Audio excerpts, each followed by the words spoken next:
Chapter 10. Faithfulness in Home Duties.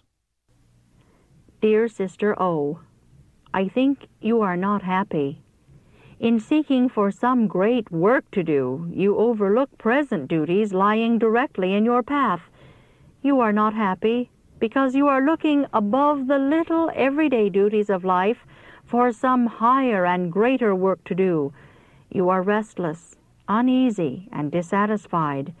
You love to dictate better than you love to perform. You love better to tell others what to do than with ready cheerfulness to take hold and do yourself. You could have made your father's home more happy had you studied your inclination less and the happiness of others more.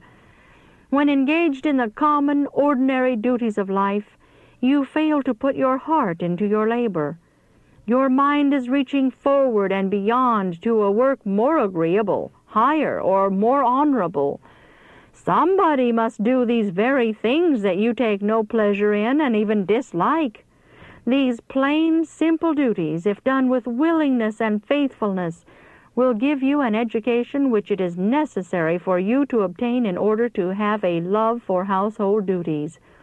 Here is an experience that is highly essential for you to gain, but you do not love it. You murmur at your lot, making those around you unhappy and meeting with a great loss yourself. You may never be called to do a work which will bring you before the public, but all the work we do that is necessary to be done, be it washing dishes, setting tables, waiting upon the sick, cooking, or washing, is of moral importance. And until you can cheerfully and happily take up these duties, you are not fitted for greater and higher duties. The humble tasks before us are to be taken up by someone, and those who do them should feel that they are doing a necessary and honorable work, and that in their mission, humble though it may be, they are doing the work of God just as surely as was Gabriel when sent to the prophets. All are working in their order in their respective spheres.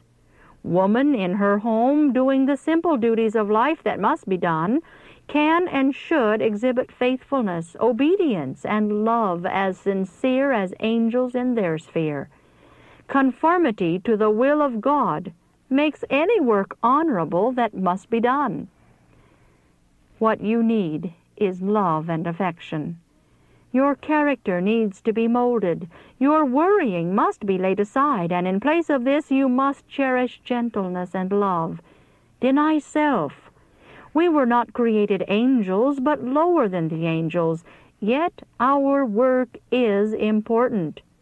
We are not in heaven, but upon the earth.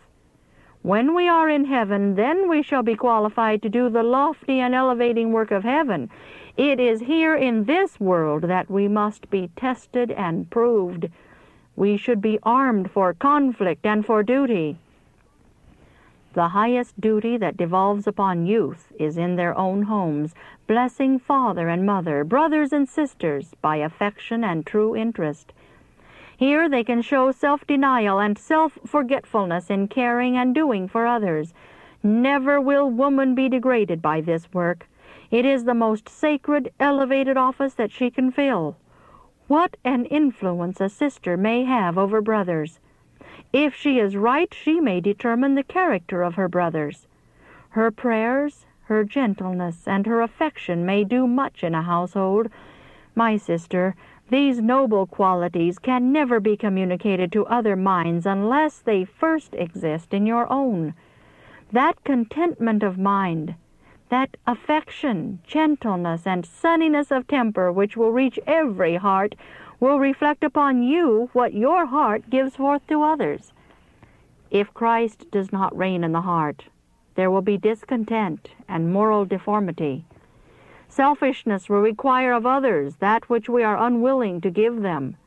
If Christ is not in the heart, the character will be unlovely. It is not a great work and great battles alone which try the soul and demand courage. Everyday life brings its perplexities, trials, and discouragements. It is the humble work which frequently draws upon the patience and the fortitude. Self-reliance and resolution will be necessary to meet and conquer all difficulties. Secure the Lord to stand with you in every place to be your consolation and comfort. A meek and quiet spirit you much need, and without it you cannot have happiness. May God help you, my sister, to seek meekness and righteousness. It is the Spirit of God that you need. If you are willing to be anything or nothing, God will help and strengthen and bless you. But if you neglect the little duties, you will never be entrusted with greater.